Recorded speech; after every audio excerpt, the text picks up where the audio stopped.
patriot. His name is Austin Lux. He's a 14-year-old home-educated student who will present to you his persuasive speech entitled, Communism is Alive and Well Today. And then Austin is going to be followed by Tracy Malone. Tracy's the director of the Homeschool Classical Education Group in Tyler. The younger Classical Conversations children will demonstrate the recovery of the lost tools of learning and the benefits of a classical education. You will also hear why a classical education, much like a Thomas Jefferson education with a biblical worldview, is so important. Now, please, if you have your cell phones still on, please turn them on. Austin.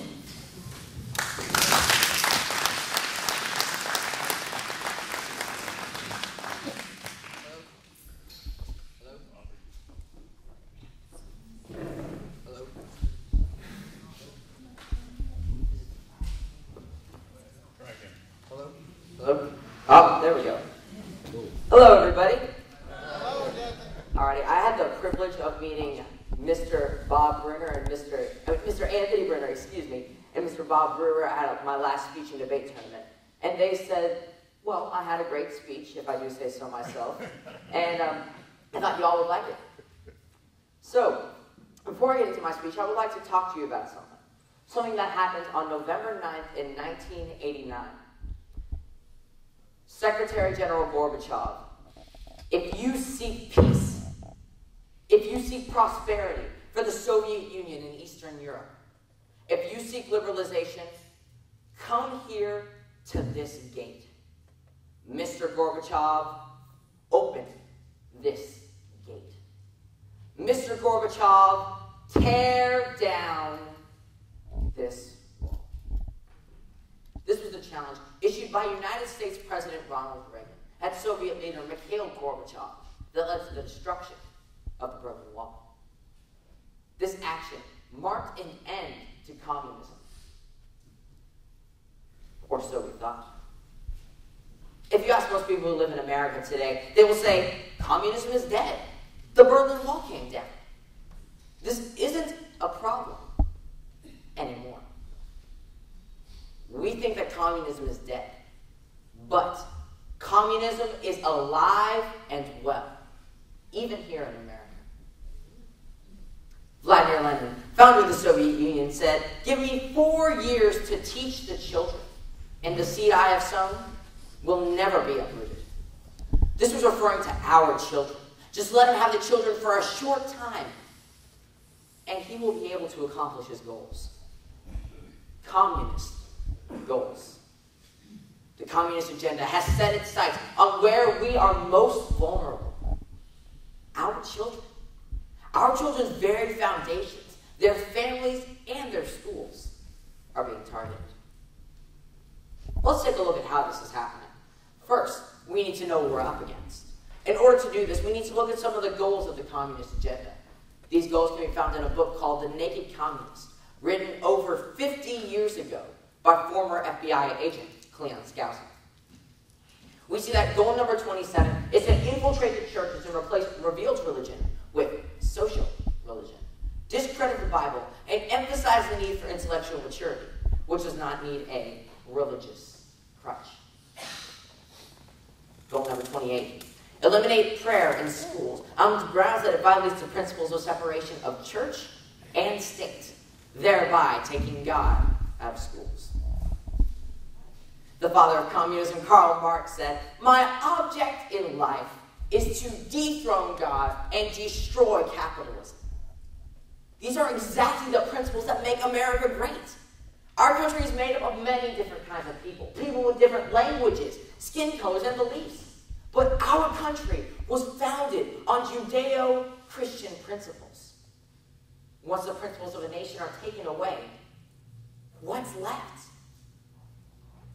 Communists want to destroy America. With America in the world, people have a chance to possess freedom. Without America, there is no chance. Because the biggest threat to communism is America and the freedoms that only we can offer.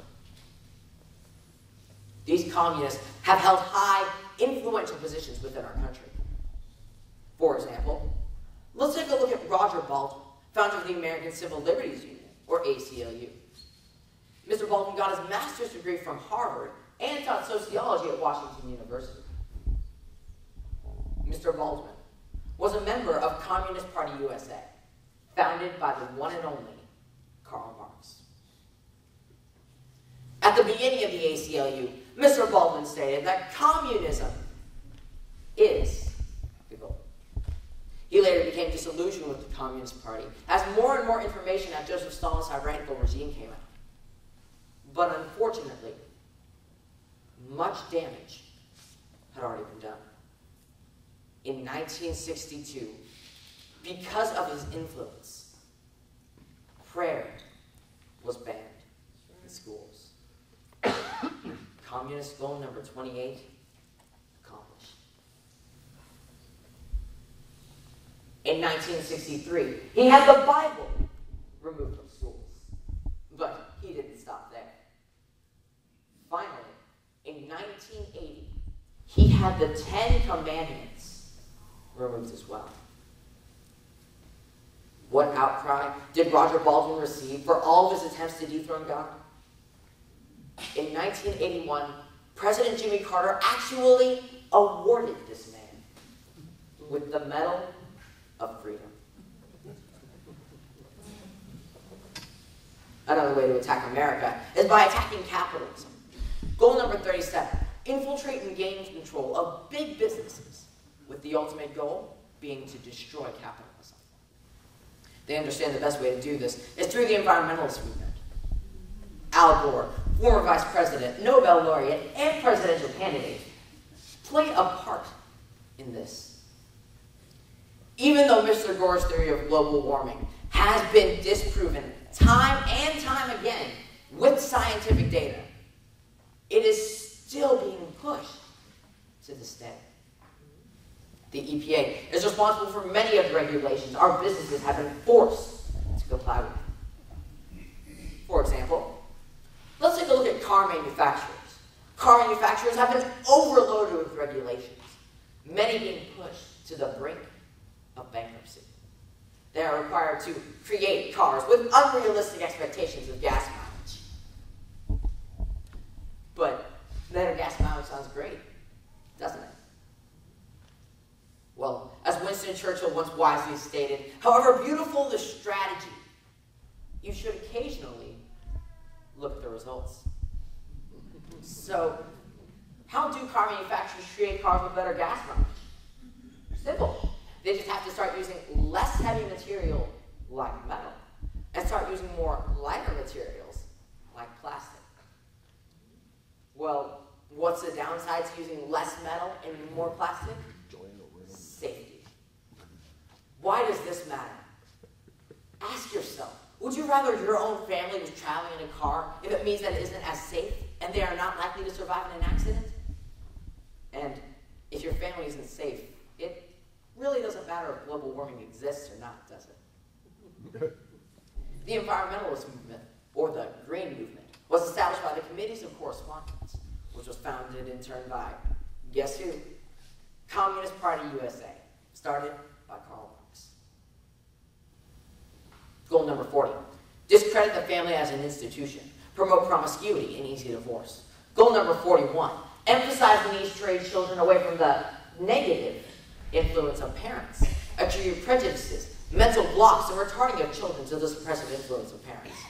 Goal number 24, eliminate all laws governing obscenity by calling them censorship and a violation of free speech and free press.